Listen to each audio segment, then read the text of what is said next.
Сүүлийн 20 жил Монгол улсын төсвийн 30%-ийг дааж явсан Эрдэнэ төвлөрийг одоогоос 18 жилийн өмнө тухайн төрийн өмчийн орооны дарга одоогийн улсын хурлын дарга энх болт өөрийн төр өмчөө мэднэ гэдэг алдарт үгээ хэлж бас бус эсэргүүцэлтэд тулгарч маш хүнд нөхцөлд авч үлдэж байсныг та өмнөх нэвтрүүлгээс үзсэн. 5-7 гэрээг яг зурагтын даваан дээр яагаад гинт зогсоох болов гэдэг асуудлыг энэ нэвтрүүлгээр хөндөх гэж байна. 5-7 гэдэг бол энэ чинь 69 оноос хойш яригдж ирсэн юм шүү дээ. Одоо 50 жилийн дөхөж явна те. 5-7 орд бол анх нэгдэхдээ нутгийн ардын мэдээгээр нэгдсэн орд. Энэ 5-7 гэдэг орд 6 тэрбум 400 сая тонн нүүрс. Дэлхийн хамгийн том коксч хамгийн хямдхан олболж болох юм. Ер нь 5-7 гэдэг чинь ухаан удаг гэдэг толгой, баруун цанх гэдэг толгой, зүүн цанх энэ хавьд нь бор толгой молгой гэдэг ингээд нэг 5 юм байгаа. 18 давхрах одоо давхар нүүрстэй нийтдээ 700 метрийн гүнд тархсан. 400 сая тонны ухаан удаг гэдэг компанид өгөөд ингээд 400 сая налга болчихж байгаа. Ерөнхий сайд баярын үед бол энэ хилцээр явагдаад тэгээд 4-5% нь хувийн компани дээр үлдээд 95-аас 96% нь бол одоо төрд буцаж ирсэн. Тэгээд тэр 5% нь аваад сүүлд нь Хонконгийн зах зээл дээр бирж дээр гарахад бол тэр хилдэрхийгээд байгаа тэр 5% нь бол 4.5 миллиард доллар болсон байхгүй юу? Яг 2008 онд нөгөө сангийн сайдаас очир сөхнийг мэрэг өгөх гэсэн юм л да. Манай улсын их хурл, Монгол улсын их хурл, МСС-ийн хурлуу гэдгээ ялгаж гарах цаг болжээ гэж. Гэнтхийн нэг өдрөл Монголд энэ 5-7-г гадаадынхан тудалтахаар болсон. Гэрээ бэлэн болсон, гар үсэг зурх тариг тулаад хэдхэн минут цагаар хэмжигдэж ингэж ирсэн үед их хурлын дарга инх болт энэ нэг үл өстөр их орон хүний элэг зүрхээр таслан зогсоосон. Хаврын чуулганы нээлттэй өдөр 5-7 гэрээг үзэглэх тухай мэдээлэл. Энэ үед улсын хурлын дарга инх болт ажилласаа тараад харж явсан байд улсын хурлын дарга нь хүртэл өөрөө мэдээгүй 5-7 гэрээг маргааш нь зурах гэж байгаа тухай мэдээллийг тэрбээр Юнивиш нь ухрааж байж үзээд авснанд нэгэн бодлын аз төссөн хэрэг байв. Гайхаж игдүүцсэн улсын хурлын дарга холбоодох хүмүүс рүү утас зохиж энэ юун гэрээнд гараа үсэх зурах болоод явчих ба. Гэрээг яаралтай ол гэсэн үүрэг өгч 4 сарын 6-ны өдөр их хурсан чуулга нэгжсэн тийм үү? 5-ны орой 10 цагт ерөнхий сайд мэдэгдсэн. Мэдэгдсэн дараа их хурсан дарга ирсэн. Чи мэдээж харуу ерөнхий сайд харсан. 5-7-ыг зурах гэж байгаа юм байна. Харин тэгж мэдэгдэж байна гэхээр за ямар гэрээ зурах гэж байгаа тэр нь хаана юм? Тэ өгсөн би гадаад ямаар албан бичиг өчээд 9 цаг өнгөрөөгөө гадаад ямаар албан ёсоор гэрээ нэрсэн. Арайчтай наач юу яриад байгаа юм бэ гэд би загнуулдаг байхгүй юу? Би хийсэн юм шиг байна. Хуулиараа том хэмжээний гэрээг эхлээд яамдын саналыг авах байдлаар гэрээний хувийг хөргүүлдэг. Энэ удаад гэрээг гол зохион байгуулагч Инх сайхан зөвхөн гадаад хэргийн яам болон сангийн яамд хөргүүлсэн ёс төдийл үйлдэл болсныг харж болно. Улсын хурлын дарга гэрээгдээ олж заалтыг наривчлан уншиж зөвхөн ганц заалтаас иш татсан нь бараг л Монгол улсыг газар нутаг эрдэс баялаг нүүрстэй тэр чигээр шахуу гадныханд өгөх гэж байсныг олж харжээ. Ийм ностой ур дагавартай Монгол улсад ил тохиролтой гэрээ хэлцээр байгуулахыг би зөвшөөрөхгүй. Хэрвээ 5-7 ордыг ашиглах гэрээ хэлцээрийг улсын эрх хурлаар хилцүүлэхгүйгээр өнөөдөр гарын үсэг шийдвэр гаргасан гарын үсэг зурхаар оролцсон сайд нарт хариуцлага тооцсон огцруулахыг санаачлах болно. 80 гаруй удастай гэрээнд нэг талаас хөрөнгө оруулалт хариуцсан шадар сайд Инх сайхан концессийн гэрээ талаас сангийн сайд Эрдэнэ бат нөгөө талаас хятадын төрийн оролцоотой Шинхua Energy Resource нар гарын үсэг зурж гэрээ өчн төгөлдөр болох ёстой байлаа. Хамгийн гайхалтай нь Energy Resource Шинхua компаниуд энэ гэрээг 100% амжилттай батлагдана гэж итгэсэн байсан нь сонин. Гэрээнд гарын үсэг зурж орой 18 цагт гэрээ батлагдсны дараа баярын хүлээн авалтыг хүртэл Шангирэлэ зочд буудалд хийхээр төлөвлөсөн байсан байна. Хэрвээ энэ гэрээ зурагдсан бол Монгол улсын парламент хожим нь хичнээн заргалдаад ч юм олж долоохгүй байх байлаа. 5-7 гэрээ тэр өдрөөс хойш олон удаа өнгөцсөн хувилгасан. 3 гэрээ гарч ирчээд байгаа. Яагаад гэвэл за энэ заалт чинь босхгүй байна. Ийм хууль зөрчиж байна. Ийм ашиггүй байна гэхээр үгүй наадах чинь биш шүү дээ. Энэ гээд өөр юм гаргаж ирээд байдаг. Дахиад энэ гэрээ 5-6 дахь удаага өөрчлөгдөхийг би үүсэхгүй. Улсын хурлын дарга болон бусад хүмүүс 5-7-ог гацах ямар ашиг сонирхол байв гэдгийг сонирхож үзье. Манай улсын хурлын 3 дэд дарга. Бид хэдэд бол үндсэн хуулийн энэ заалт илүү чухал байсан учраас тийм замаар явахгүй л гэсэн. Үндсэн хууль зөрчигдсөн, газрын хууль зөрчигдсөн, ашигт малтмлын хууль зөрчигдсөн, хуулинд гаргасан органик хуулиудыг бүгдийг зөрчсөн.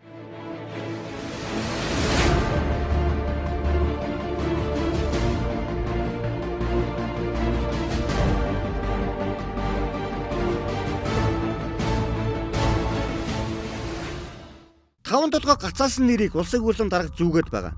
Мэдээж хоёр тал болсон нэг нь 5 толгойг хурдан эргэлтэнд оруулах гэж байна. Тэгвэл энэ инх бол гацаалаа гих зүйл ярьж байгаа бол нөгөө инх болт нь энэ гэрээ Монгол улсын газар нутгийг газрын доорх баялагтаан цуг зарах гэж байна гэсэн тайлбарыг хийж байгаа. Татвар төлөлт болон бусад ашигын орлогоороо оюутлогоо 1-р бичигдэж 2-р эрдэнэ төлөлтөөр орж 3-р 5 толгой орж байгаа. Тиймээс одоо ч ашигтай ажиллаж байгаа энэ ордыг заавал гадныханд өгөх шаардлага алга гэсэн байр суурьтай байгаагаа илэрхийлж байлаа. 20 жилийн дараанаас авах 2500 төгрөг хинт хэрэгтэй энэ жилийн. Надад доо хэрэггүй. Би хувьцаа эзэмшигч. Тэрний оронд Эрдэнэс тавталгаа өнөөдрийнхөөрөө ажиллаж исэн хамаагүй ашигтай байхгүй. Ашиггүй 8 хийвэл одоо хөрөнгө оруулах хэрэг байхгүй шүү дээ. Тэгвэл монголчууд илүү урхаа өснөө ашиглаад нүүрсээ гаргаад байвал чадан шүү дээ чинь. Их сайхны энэ гэрээг батруулах гэж Шинхua Energy Resources-тэй хөдөлгцөнгүүгээд байсан утга юунд байв? Тэдэнд ямар ашиг сонирхол байсан бэ? Үндсэндээ нөгөө 5 толгойг чинь 20 гэр бүлийн хувьд 60 жилээр өгөх шахлаа шүү дээ. Нөгөө талд нь хэвцэтийн төрийн өмчийн компани. Уг нь бол 3 сая ард түмэндээ хувьцааг нь тараацсан. Тэгээ тийм шийдвэрийг ягаш дэмжиж болохгүй шүү дээ. Үндсэн хууль зөрчиж 6 дугаар зүйлийн нэгийг МСС харьяанд байдаг Energy Resources гэдэг компанийн тэр умгаар долларын өрийг төлөхөнд төлөө 5 толгойгоо зоолох гэж оролдоод байгаа юм шүү дээ. Energy Resources буюу MCS нь 1 тэрбум 400 сая $4 өртөө юм байна. Хичнээн их мөнгөтэй, хичнээн Шангрилаа зочд буудалтай байгаад ч тэр өрийг төлөх амаргүй. Төслийн гүйцэтгэгч гэх Energy Resources-ийн өөрийн хөрөнгө нь 430 сая төгрөгтэй. Өрн 1 тэрбум 400 саятай байгаад энэ том төслийг хэрэгжүүлнэ гэдэг нь боломжгүй зүйл. Шууд утгаар нь хэлбэл Хятадын төрийн өмчит Шинхua компани MCS компани 5 толгойг өгч өрнөөсөө салж байна гэж ойлгож болно. Energy Resources компани богино хугацааны 439 сая долларын өртөө байна. Урт хугацааны 923 сая. За ингээд үзэхээр 1.3 тэрбум долларын өртөө байна. Нийт зээзийг өөрийнх нь хөрөнгөтэй харьцуулахад өрийн хэмжээнд 192%. Энэ тоо өөрөө юу хэлж байна гэхээр энэ компани бол яг үүндээ дампуурч байгаа компани. Энэ Монголын их хөрөнгө эзэнгүй хойнонд орсон олон чон шиг болж байна. Чон гэдэг яадаг уу дээрээс иддэггүй бариад л хаяад үүдэг. Энэ гэрээний цаад логик утга нь ерөөсөө бүхэлдээ ингэж авч байгаад алдагдлуур төхөдрөх улсад бусдад барьцаалаад юм уу бусдад шилжүүлчихэд өөрийнхөө толгойг амар мэнд аваад гарахыг нэг хэдхэн байцуул гордоод байгаа юм биш үү дээ. Өнөөдөр энэ гэрэн дээр байгаа хамгийн ноцтой заастуудын нэг нь бол Energy Resources компани. Бүгдийг барьцаанд тавьж зээз авчаад зээзээ төсөхгүй зориудаар юм уу санаатай юм уу санаандгүйгээр гэрээний үргээ зөрчихдөд энэ бүх сонирхол өөр ихэд шилжихээр энэ гэрээнд тусгасан байна. Ухаан удаг гэдэг юм ажиллуулж чадалгүй өрөнд ороод 50-60 сая долларын зах зээлийн үнэлгээтэй болж шин. 50-60 сая. Яг гэвэл цаана тэрбум долларын үр биш. Тэр ухаан удаа ажиллуулж чадаагүй яаж цанхыг нөхөв? Бас өрөнд үгээ алдчихвал яах? 60 жил хүрэхгүйгээр. Нөгөө Шинхуан ч гэсэн одоо 5 толгой томантай болсон бэл. Energy Resources ухаан ходог маань өөрөө их хэмжээний өртөө гэдэг нийтэд ил боллоо. Энэ ухаан ходог үеийг аваа авчиж чадахгүй байгаа Energy Resources-ыг харин бидэнд өгчөж болдгоо юм уу? 5 толгойн төслийн гэрээнд ямар ноото зүйл заалтууд байсныг та бүхэн тодорхой тоочин дурдъя. Нэгдүгээр нэмэлт хайгуул хийх эрх. Энэ нь төслийн компани буюу Шинхуа нөөцөөр нэмэгдүүлэх зорилгоор 60 жилийн хугацаанд хайгуул хий. Нөөц олдвол гэрээнд заагдсан нөөц дээрээ нэмэгдэж бүртгүүлнэ гэсэн утга бүхий заалт байгаа. Энэ заалтанд нэмэлт хайгуул хийх координатыг наривчлан зааж өгөөгүй учир байгаа. 60 жилийн хугацаанд бид хайгуул хийж байна гэд тэртээ тэргүй хайгуул хийгээгүй байхад ч нүүрсэн тодорхой байдаг газар нутгуудыг буюу эхний ээлжийн 5 толгойг бүхэлд нь өөрөө мэдлэг болгоно. Цаашлаад мөн л хайгуул хийх нэрээр Монгол улсын өнцөг болон бүрт салбарлан нөөцөд нэмэгдүүлж эхэлнэ гэсэн санаа юм. Хоёрдугаарт Energy Resources компани Монгол ажилчдыг аль болохоор өрсөлдөөний журмаар аль болохоор олсноор авч ажил тусахыг ирмэлцэн гэж байгаа. Энэ бол зорилт Тэгвэл өрсөлдөөний зарчмаар гэж байна. Тэгэд өрсөлдөөнд жишээлбэл та тэнцсэнгүй гэж хэлээд Монгол ажилчдыг энд авахгүй байх боломжтой. 3 дугаарт нь ямар ч албан тушаалтан хийж бай Эрдэнэс 5 толгойн зөвшөөрлөн бичгтэйгээр уурхаад нэвтэрнэ. Одоо Эрдэнэ 5 толгой компани очоод зөвшөөрлгүйгээ зогсчиж орно.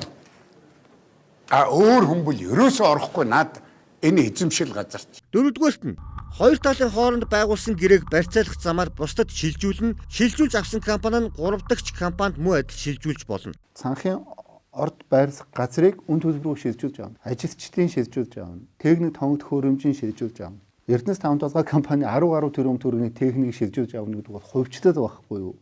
төрийн болон орон нутгийн өмчөнд хоёулыг шууд зөрчинө. 5 дугаарт энэ гэрээний хамгийн эмзэг заалт нь Монгол улсын засгийн газар нь үндэсний аюулгүй байдал, олон нийтийн ашиг сонирхлыг хамгаалах зорилгоор мөн тэдний шахалтаар энэ гэрээг зөрчвөл гэрээнд заасан үүргээ зөрчсөнд тооцож олон улсын шүүхэд хандна гэсэн заалт. Тэр хамгийн ихний 4 сарын 3-ны өдрийн буюу 4 сарын 6-нд зорхиж исэн гэрээн дээр үндэсний аюулгүй байдал, нийтийн ашиг сонирхол, тийм үү? Бүр батлан хамгаалахтай холбоотой шийдвэр гаргавал аливаа шийдвэр гэж байгаа шүү дээ. Засгийн газар гэрээг зөрчсөн тооцно гэдэг. 6 дугаарт бас нэг заалтыг хэлье. Гадаадд байгаа монгол хүнд төлбөрийг валютаар саадгүй шилжүүлнэ гэсэн заалт байгаа. Энэ заалтыг үзэгч та мөн сэтгүүлч бие битгий хэл хуульч хүнч ойлгохгүй байгаа. Энэ мэт ностой заалтуудтай гэрээг ямар ч монгол хүн зөвшөөрч зурхгүй байсан баг. Гэрээ нь өөрөө 80 гаруй хуудастай учраас мөн л үзэгч энгийн иргэн та олж унших нь битгий хэл улсын үрлэг гишүүдд ч олдохгүй байсан байна. Улсын үрлэгийн дараа инх болд гэрээг зогсоосноор зөвхөн засгийн газрын төлөөлөл, шинэхуй ба энерги ресурстэй гэрээ зурах биш. Гэрээг чуулганаар хилцүүлэх болсонтой холбогдуулан нэг нэгээрээ өөрчлөгчөөр иржээ. 6 сарын 4-ний өдөр 6 сарын 2-ны огноотой гэрээ гаргаад ирж байгаа байхгүй юу. Тэгэхээр тараасан гэрээ нь биш болоод шал өөр гэрээ тэгэхээр аль нь зурхаж ийсэн бэ гэдэг асуудал үүссэн байхгүй юу. Түүз ингэсэхэн худзаа гэрээ тараачаа шал өөр нь зурхаж ийсэн биш. Тэр нэг өдөр улсын хурлын дараа инх бол маргааш нь 5-7 гэрээ зурагдах нэ гэсэн мэдээллийг зургатаар үзэж цаашлаад гэрээг олж ноцтой залтуудыг олон дийл гаргаагүй бол 5-7 гол худалдаа авагч төрийн өмчид шинэхуй болон энержи ресурсд очиж мөн нэг хувийн компани Монголын баялагийг өрөнд тавьж туух байжээ.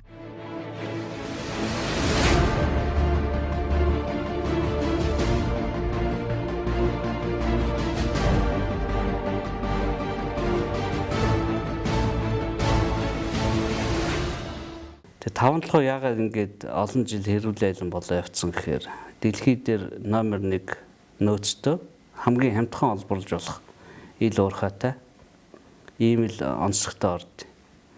Дэлхийн хамгийн их ган хайлуулдаг улсаас ердөө 270 км-т оршиж байгаа. Тэгэхээр энэ баялагийнхаа эзэн монголчууд болох хэвээр. 5-7 ордын гайхамшиг бол түүний нөөц, түүний дарахсан бүс нутгийн хэмжээгээр яригдах учраас энэ үл бол гайхамшиг. Одоо бүгдээрээ ийм том орд дээр ийм шуналхаа сэтгэл гаргаж болохгүй. Ер нь бол манай ажил дөрвчлэлтийн үндэс бол энэ 5-7-оос эхлэх ёстой юм. Тэр эрхэшгийн дараалал гэдэг бол инх болд их мэддэг хүн л дээ. Тий. Улсын албан амны эмийг дарааллаар нь боддог. Тэр нь бол зарим хүн таалагддаг учраас энэ хүнийг ганцаар дуулах гэж. Тэгээ улс төрийн тоглоомоос давцангаа шахаж гаргах гэж ингэж оролдож байгаа хэсэг бүлэг хүмүүс байна. Монголын төрд их орноо гэсэн сэтгэлтэй, улс үндэснээ гэсэн сэтгэлтэй, үзэлтэй ийм хүмүүс нь байж Монгол улс оршин тогтнож чадна. 5-7 ашиглана. Гэхдээ ингэж биш. Эхлээд дид үтсээ тавина. Урагшаага зүүн тишгээ төмөр замаа тавина. Тэгжээж наад нүүрсэн чинь бид нар өртөг шингэн, угаан цэвэрлэн. Эсвэл одоо гам болгож хувиргана. Ингэж энэ байгалийн баялагч баялаг болохоос биш. Зүгээр л экскаватор ухаал сонсмол дээр тавиал хил гаргаж шидэд ах юм бол тэр нэг лиценз нэртэй цаастай 20 гэрүүл байж шít. Байгаль бүтээсэн бол нийт ард түмний өмчөө. Чи бүтээх юм бол чиний өмчөө гэдэг ялгааг чинь үндсэн хууль биднэрт ингээ хоёр хувагаад өгчлөө. Гэтэл байгалийн баялагд чиний бүтээсэн өмч шиг хандахыг би зөвшөөрч болохгүй. Сүүлийн 20 жил Монгол улсын төсвийн 30%-ийг дааж явсан Эрдэнэ төвлөрийг одоогоос 18 жилийн өмнө тухайн төр өмчөө орооны дараах одоогийн улсын хурлын дараах инх болд өөрийн төр өмчөө мэднэ гэдэг алдарт үгээ хэлж бас эсэргүүцэлтэй тулгарч маш хүнд нөхцөлд авч үлдэж байсныг та өмнөх нэвтрүүлгээс үзсэн. Тэгвэл энэ хүн басад 18 жилийн дараа буюу саяхан стратеги чухал орд одоо ч зүг зүгээр ашигтай ажиллаж байгаа 5-7-ог гадныханд өгөх гэж байсан хувилд дээр нэг хэдрүүлж авч үлдэж чадсан билээ. Харин улсын хурлын дараах инх болтын голлон гүйцэтгэсэг энэ хоёр үйл явцаас хэн хоцсон бэ? Эрдэнэ төвлөр одоо хүртэл Монгол улсыг тэжээсэн хിവэрэ. 5-7 гэрээг зогсоосон тэр цаг мөчөөс эхлэн монголчууд өөрсдөө 5-7-ог ашиглаж ашиг шимийг нь өөрсдөө хүртэх эрх нь нээлттэйгээр үлдсэн билээ.